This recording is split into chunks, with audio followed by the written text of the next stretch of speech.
Bismillahirrahmanirrahim. Assalamualaikum warahmatullahi wabarakatuh. Perkenalkan, nama saya Sukmani Saswaji. Pada kesempatan kali ini, saya akan mempresentasikan proposal tesis saya dengan judul Dampak Kinerja Lingkungan Terhadap Kinerja Keuangan Studi pada Perusahaan di Wilayah ASEAN 5.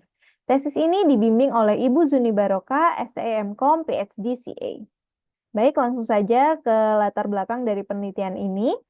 Seperti yang kita ketahui bersama, sejak Perjanjian Paris tahun 2015, isu keberlanjutan telah menjadi sorotan global. Perusahaan tidak lagi hanya diukur dari keuntungan finansialnya saja, tapi juga dari tanggung jawabnya terhadap lingkungan. Hasil survei persepsi risiko global dari World Economic Forum tahun 2023 menunjukkan bahwa kerusakan lingkungan kini diakui sebagai salah satu risiko terbesar ekonomi global. Hal ini menegaskan adanya hubungan timbal balik antara perusahaan dan lingkungan, sehingga diperlukan komitmen serius dari perusahaan-perusahaan untuk turut menjaga kelestarian lingkungan operasional mereka. Para pemangku kepentingan saat ini menekan perusahaan untuk mengadopsi praktik-praktik keberlanjutan, terutama yang berfokus pada kinerja lingkungan perusahaan atau corporate environmental performance. Kinerja lingkungan yang baik tidak hanya meningkatkan reputasi dari perusahaan, tapi juga menambah nilai lebih pada perencanaan, pemantauan, dan akuntabilitas perusahaan. Oleh karena itu, saat ini sangat penting untuk mencatat dampak lingkungan dan keberlanjutan pada laporan keuangan perusahaan.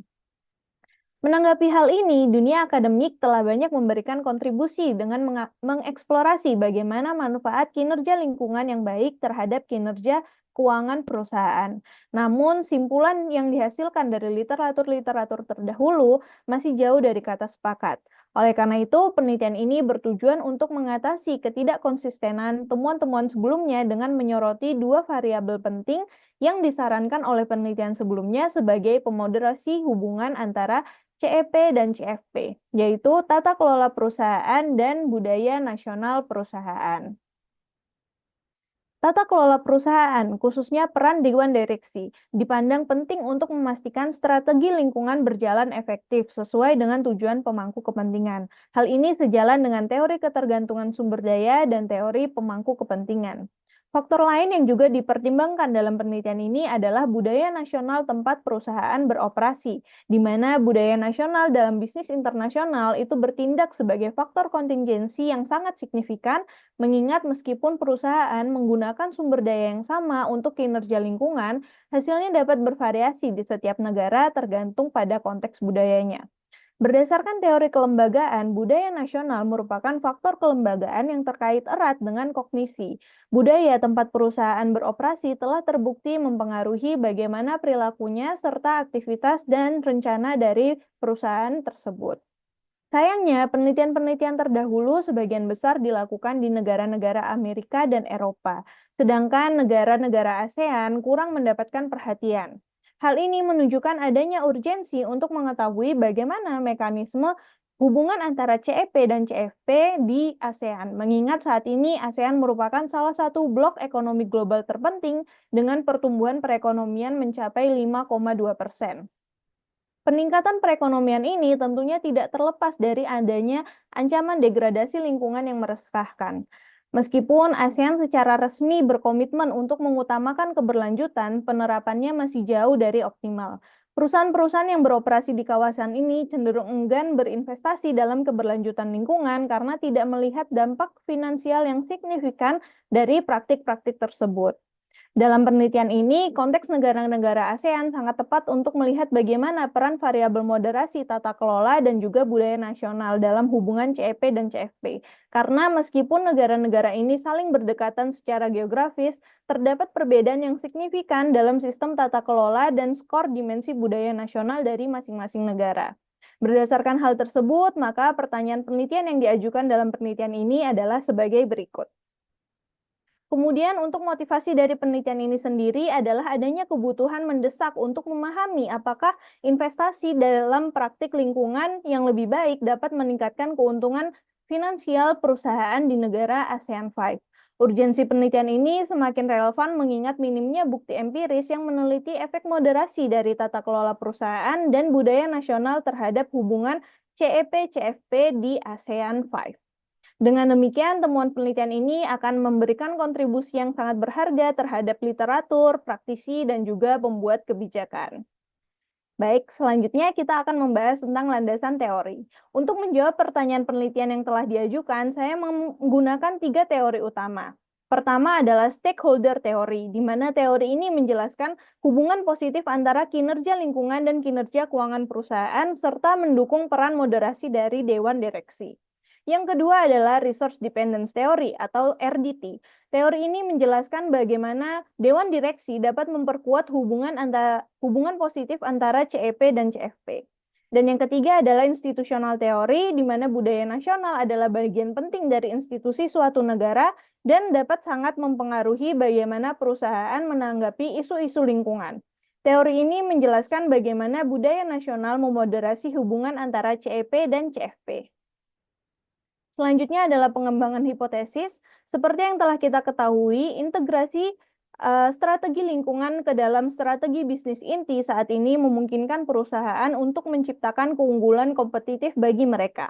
Oleh karena itu, kinerja lingkungan yang baik akan menarik konsumen dan pemangku kepentingan utama lainnya dengan perilaku ramah lingkungan, sehingga meningkatkan pendapatan dan kinerja keuangan perusahaan. Berdasarkan hal tersebut, maka hipotesis pertama dari penelitian ini dirumuskan sebagai berikut. Terdapat hubungan positif antara kinerja lingkungan perusahaan dan kinerja keuangan perusahaan. Selanjutnya adalah dewan direksi suatu perusahaan seringkali dianggap sebagai pendorong utama dalam meningkatkan komitmen dari perusahaan terhadap praktik lingkungan yang bertanggung jawab. Elemen dari dewan direksi yang pertama dibahas dalam penelitian ini adalah ukuran dewan, yang merupakan salah satu elemen kunci yang mempengaruhi kinerja serta efektivitas dewan dalam menjalankan fungsinya. Dewan yang lebih besar seringkali memiliki keunggulan dengan mampu menarik anggota dengan reputasi yang lebih baik serta keahlian yang lebih mendalam. Dalam hal ini selaras dengan teori ketergantungan sumber daya, dan dari sudut pandang teori pemangku kepentingan, dewan dengan jumlah yang lebih besar umumnya memiliki kemampuan yang lebih baik untuk memantau dan mengendalikan kemungkinan tindakan oportunistik dari pihak manajemen, serta mampu merepresentasikan lebih banyak pemangku kepentingan. Berdasarkan penjelasan ini, maka penelitian ini mengajukan hipotesis 2A sebagai berikut. Ukuran dewan memperkuat pengaruh positif dari CEP terhadap CFP. Faktor lain yang juga mempengaruhi kekuatan dewan adalah status independensinya dari manajemen, di mana independensi dewan berkontribusi terhadap efektivitas pengawasan dan pengambilan keputusan yang strategis. Selain berfokus pada kinerja keuangan, dewan independen umumnya lebih peduli terhadap tanggung jawab lingkungan dan sosial, seperti yang ditunjukkan dalam penelitian Dorman et al. Tahun 2024. Sehingga menjadikan dewan independen lebih responsif terhadap isu-isu lingkungan dan sosial. Dengan demikian, hipotesis 2B yang diajukan adalah independensi dewan memperkuat pengaruh positif dari CEP terhadap CFP. Selanjutnya adalah keberagaman gender dalam dewan, di mana keberagaman gender dalam dewan direksi ini memfasilitasi evaluasi dari berbagai preferensi pemangku kepentingan dan meningkatkan kemampuan dewan serta secara efektif mengatasi masalah keberlanjutan. Berdasarkan penjelasan ini, penelitian ini mengajukan hipotesis 2C sebagai berikut. Keberagaman gender dalam dewan memperkuat pengaruh positif dari CEP terhadap CFP. Selanjutnya adalah dimensi budaya nasional. Penelitian ini menggunakan kerangka dimensi budaya nasional dari Hofstede untuk mengenali variasi budaya antar negara dan bagaimana bisnis dilakukan dalam negara-negara tersebut. Dalam penelitian ini 3 dimensi budaya digunakan. Yang pertama adalah penghindaran ketidakpastian atau uncertainty avoidance, di mana dimensi ini mengacu pada sejauh mana anggota budaya merasa terancam oleh situasi yang tidak pasti atau tidak diketahui. Masyarakat dengan penghindaran ketidakpastian yang tinggi akan lebih tertarik pada praktik CEP karena memberikan perlindungan yang lebih baik terhadap perusahaan. Oleh karena itu, hipotesis 3A yang dibawakan dalam penelitian ini adalah hubungan positif antara CEP dan CFP akan lebih kuat di negara-negara dengan tingkat penghindaran ketidakpastian yang tinggi. Selanjutnya adalah orientasi jangka panjang atau long-term orientasi, di mana dimensi ini mengacu pada kecenderungan untuk fokus pada masa depan daripada masa sekarang.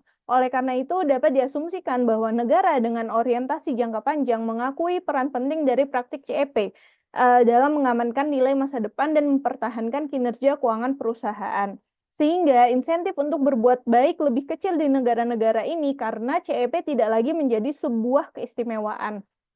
Oleh karena itu, hipotesis yang dirumuskan adalah hubungan positif antara CEP dan CFP lebih lemah di negara-negara dengan orientasi jangka panjang.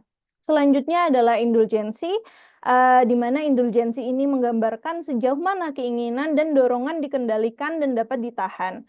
Masyarakat yang memiliki budaya indulgensi menghargai kebebasan, demokrasi, dan kebebasan dalam berpendapat. Serta menekankan kebebasan dan kebahagiaan individu. Dalam masyarakat ini, para pemangku kepentingan lebih menghargai praktik CEP karena praktik ini berkontribusi terhadap kesejahteraan dan kebahagiaan masyarakat serta melindungi nilai-nilai demokrasi. Dengan demikian, insentif yang diberikan berdasarkan praktik CEP akan lebih tinggi pada masyarakat yang memiliki budaya indulgensi. Oleh karena itu, hipotesis terakhir dirumuskan sebagai berikut. Hubungan positif antara CEP dan CFP perusahaan lebih kuat di negara-negara dengan budaya indulgensi yang kuat. Selanjutnya adalah metodologi penelitian ini, di mana ini merupakan penelitian kuantitatif yang menggunakan data sekunder dengan periode pengamatan selama 6 tahun, mulai dari tahun 2018 sampai tahun 2023. Pengumpulan data dalam penelitian ini menggunakan metode purposive sampling dengan kriteria sebagai berikut yang bisa dilihat di layar, dan data diperoleh dari database Thomson Reuters, World Development Indicator, serta hosted website. Selanjutnya, variabel dari penelitian ini, di mana bisa dilihat di sini, penelitian ini menggunakan ROA sebagai proksi dari CFP, karena ROA di sini sudah diakui sebagai gambaran CFP jangka pendek dari perusahaan, yang mana sangat merepresentasikan kondisi finansial perusahaan. Selanjutnya adalah CEP, di mana CEP di sini diukur menggunakan skor pilar environmental pada skor ISG perusahaan, di mana skor pilar environmental ini mewakili skor output, input, serta inovasi yang dilakukan oleh perusahaan dalam mengurangi masalah lingkungan perusahaan. Kemudian penelitian ini menggunakan moderasi, ada moderasi dewan, ukuran dewan, independensi dewan, keragaman gender dewan, serta ada budaya nasional, ada budaya uncertainty avoidance, long-term orientation, dan juga indulgensi. Kemudian variabel kontrol dari penelitian ini adalah pertumbuhan perusahaan, kemudian ada market value, ada ukuran perusahaan, leverage, LNJDP, industri, dan juga penelitian ini juga mengontrol variabel COVID-19. Selanjutnya, penelitian ini menggunakan analisis data panel untuk melihat hubungan antar variabel, di mana penelitian ini mengajukan dua model regresi. Pertama, model regresi biasa untuk menguji hipotesis 1 dan model regresi moderasi untuk menguji hipotesis 2 dan hipotesis 3 seperti yang bisa dilihat di layar. Kemudian penelitian ini juga menerapkan uji feasible generalized least square atau FGLS untuk mengatasi masalah heterokedastisitas atau autokorelasi dalam model penelitian. Dengan teknik ini kita bisa melihat gambaran yang lebih jelas tentang bagaimana setiap variabel mempengaruhi satu sama lain dari waktu ke waktu di berbagai negara ASEAN. Baik, sekian presentasi dari saya. Terima kasih atas perhatiannya. Wassalamualaikum warahmatullahi wabarakatuh.